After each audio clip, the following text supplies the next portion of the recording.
Doomsday was too minimal.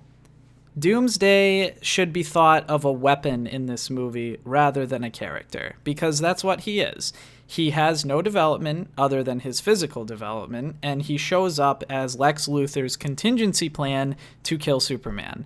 If you think of him as an unleashed weapon, then he really does make sense, and I don't believe that he should be given more time in the movie because he really doesn't need to be developed. He is a very unstoppable force that is trying to basically level the city and by extension Superman. Wonder Woman, Superman, and Batman are forced to come together due to him being the common enemy.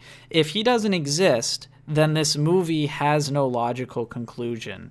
Doomsday needs to come and attack Superman in order to stop the fight between Batman and Superman. I understand that Batman did stop stabbing him originally because Lois Lane got in the way and stopped him from delivering the killing blow, but Doomsday was ultimately the finalizing concept. And here is why. Because Batman now realizes that there are multiple people who are extremely powerful. He has seen the Flash, he has seen Aquaman, and he has seen Wonder Woman. So at the beginning of the movie, Bruce Wayne believed that Superman, other than Zod, who was dead, was the only kind of godlike superhero in the world. And that is the reason that he believed the threat had to be eliminated. But now he is seeing that there are actually multiple people with immense power in the world. And now that he knows more about Superman and has seen Superman humanized through Lois and his mother, he has realized that Superman really is a necessity for keeping threats like Doomsday at bay. So this not only is a circumstantial conclusion, but it brings the philosophy of Bruce Wayne full circle, and it creates an understanding. So without Doomsday, this movie cannot conclude because Batman needs to develop to this understanding. And the final critique is that it takes too long to get to the fight, and the actual fight is too short.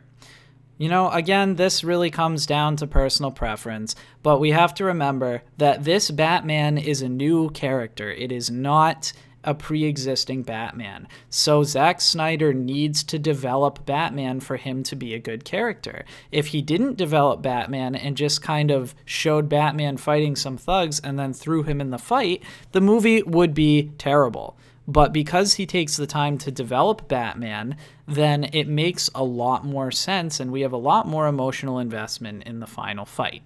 The fight is short, but I really don't know how the fight could be extended without becoming too tiresome. I think in Man of Steel, when Superman was fighting Zod, it was a bit drawn out. And after a few minutes of seeing those two fight, it was getting a bit underwhelming to see building after building get destroyed as they threw each other around. I think the fight kept me completely interested every second, and in making it any longer runs the risk of it becoming stale.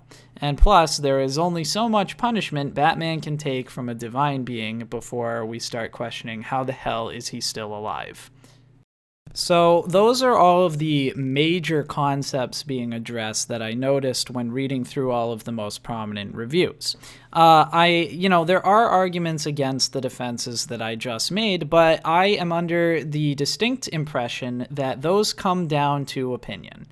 And I want to really point out that the way the movie is written, providing good character development and a good reason for the fight, really necessitates the film to be long, and it necessitates the film to be dark and gloomy. These things need to happen for the film to function like this. Why is it so important that we understand this? Well, an article written by Inquisitor, taking a lot of direct quotes from Variety, has been claiming that because of the critical response that Batman vs. Superman has received, the studio might lighten the tone of Justice League, and even said they're reshooting parts of Suicide Squad to make it lighter so it can be more similar to Marvel. Is this something we really want? This is something I'm very against. I like DC's dark and gloomy seriousness. I like having the option to watch a fun superhero movie and then a very serious superhero movie. I don't want DC to become the same as Marvel, and that is the path that we are on right now because the critical reception is so disproportionately bad. So please let me know what you guys think in the comments, and if you like videos like this, hit the subscribe button so we can make more of them.